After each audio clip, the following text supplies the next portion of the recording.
Welcome back to Horns High Studios for another episode of 666 Seconds of Murder.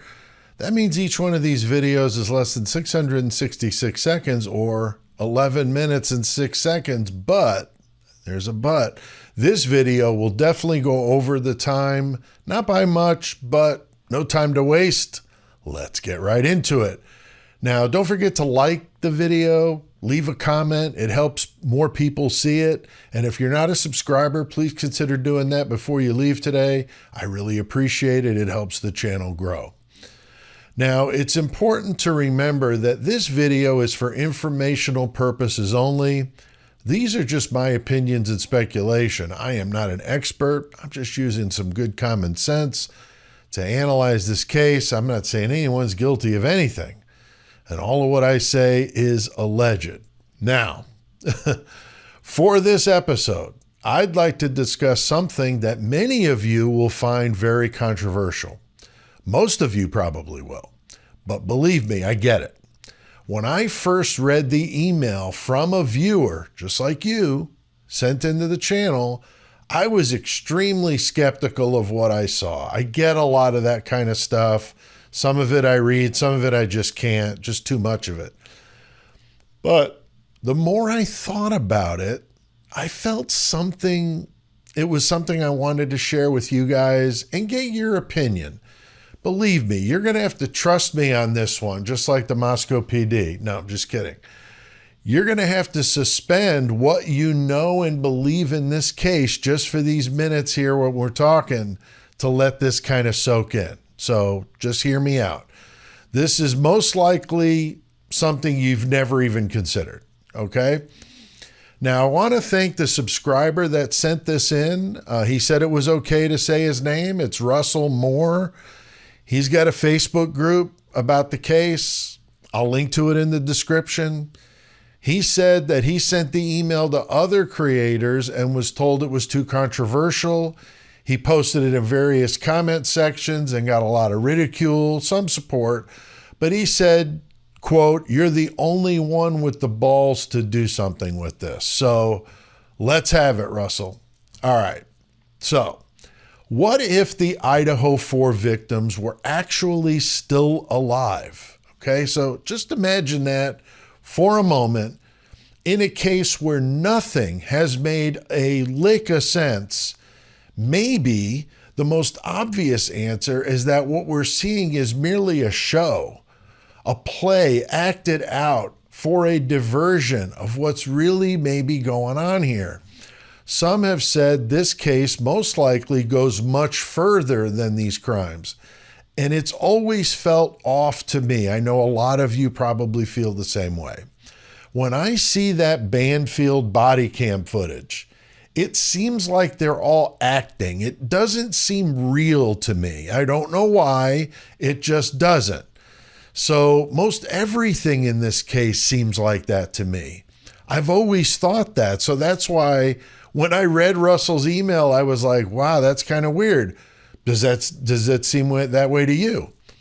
What about the press conferences? I mean, how bizarre were they? Story didn't really make any sense. You get seasoned reporters in the room just totally baffled. You got this timeline that changes.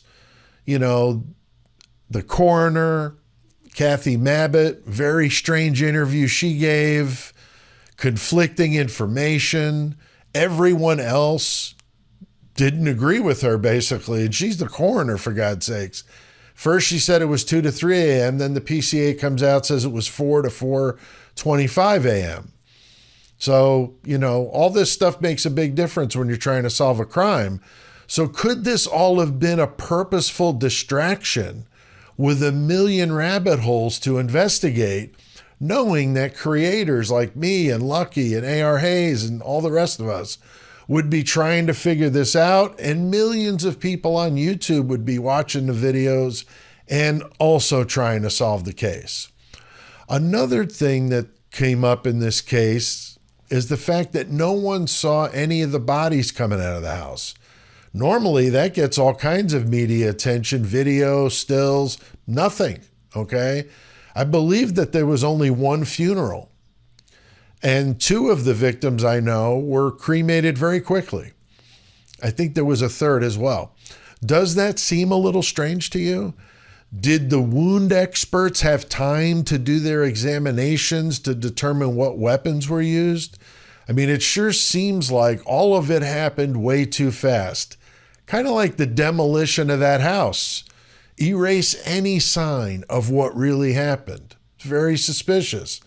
It never made any sense that Brett Payne, with only 2 years on the force, was the lead investigator in the case.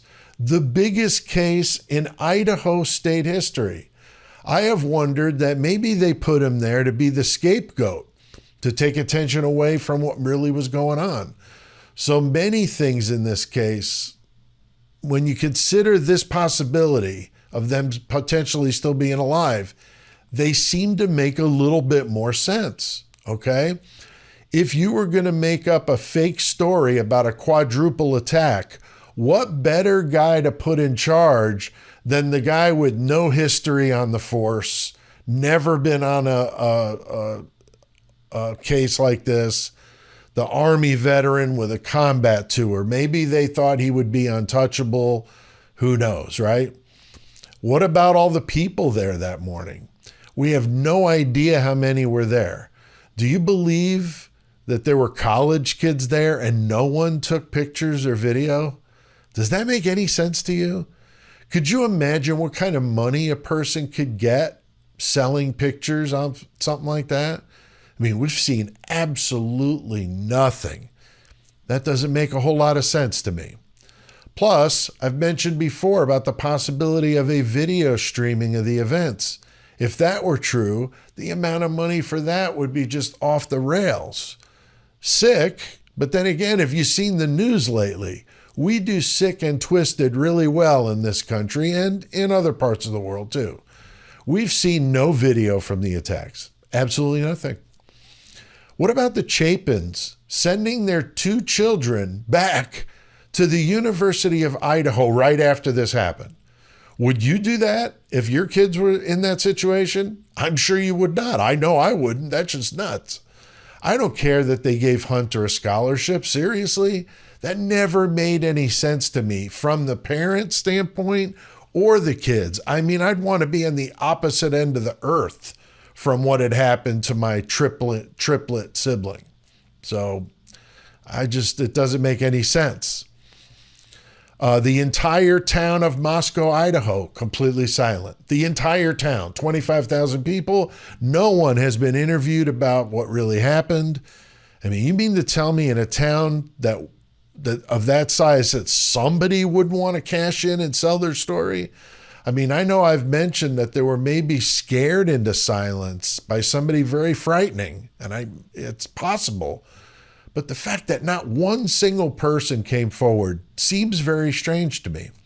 I've also heard that there were about 30 FBI agents already there in town. Why is that? Could it be related to the biggest drug bust in that part of the country that went down a month after the Idaho 4 crimes? It involved Idaho, Washington, and Arizona. Could this entire thing have been a way to put those 4 into like a witness protection program? I mean, maybe they knew some things, and the Idaho 4 crimes were a way to get them out of there before someone could come and take them out first. I have wondered why all those girls were in that house together with so much drama in their families involving narcotics. Very strange in one house, right? Were they there to keep them safe? Were they there to keep an eye on them? I guess either could happen there. I realize that sounds crazy, but what in this case doesn't? They could have easily gotten them out of there hours before this fiasco started at noon. No one went inside after noon except those 2 Moscow PD officers. No EMS, no coroner, no investigators, no one. Does that make any sense? So what about Brian Kohberger? How does he fit into this whole thing? Well, it's always seemed strange to me about his demeanor. I mean, for somebody facing the firing squad, if he's found guilty, he sure seems pretty relaxed. That's always made me wonder. Maybe he's part of this entire thing. I mean, is he really even staying in the jail? I mean, have we seen anything other than a mugshot to show he's actually there? I mean, they never seem to pursue any other suspect, and there were plenty to go around. Was he actually working for law enforcement? Many of you have commented about that over these last few months. So I realize this is a wild theory, but just let it soak in for a minute. With a gag order on the case, that also makes a convenient excuse why no one is talking, not to mention some of the closed-door hearings that they've had. Maybe they planned on putting on a trial, knowing that Brian would walk, and then the eternal question would remain, who did the Idaho 4 crimes? Kind of like the OJ case. Well, maybe not so much with OJ.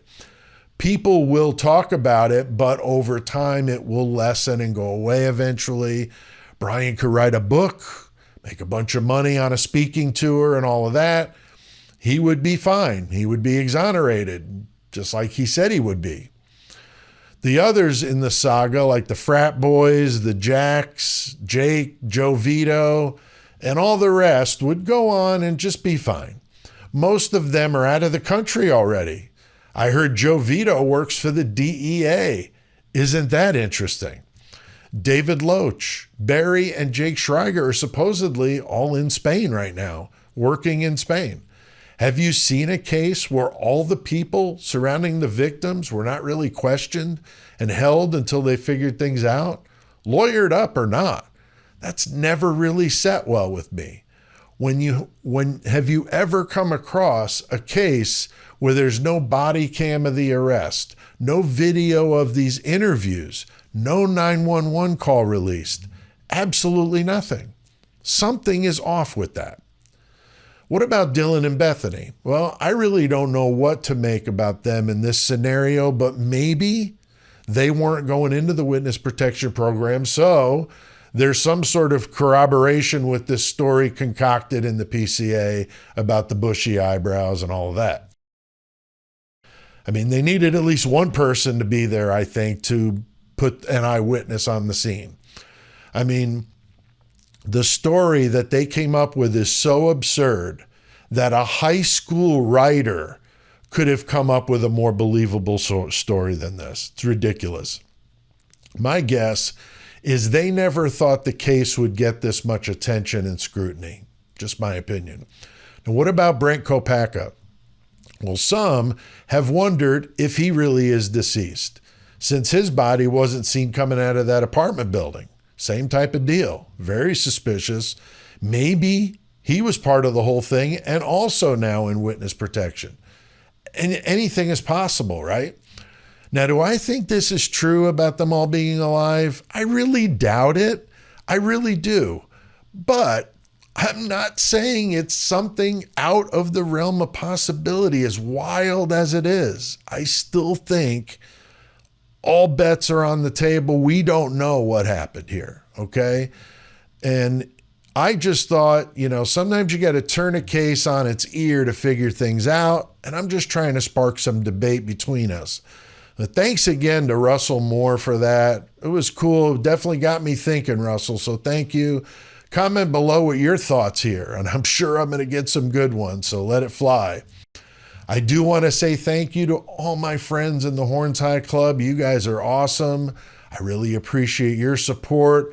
I appreciate all you guys that watch these videos. And just like Russell did, if you've got an idea, send it in. I mean, I listen to you guys when you send stuff in. I can't respond to everything, but when something pops out at me like this one did, I'll get to it. So we'll see you next time on another episode of 666 Seconds of Murder.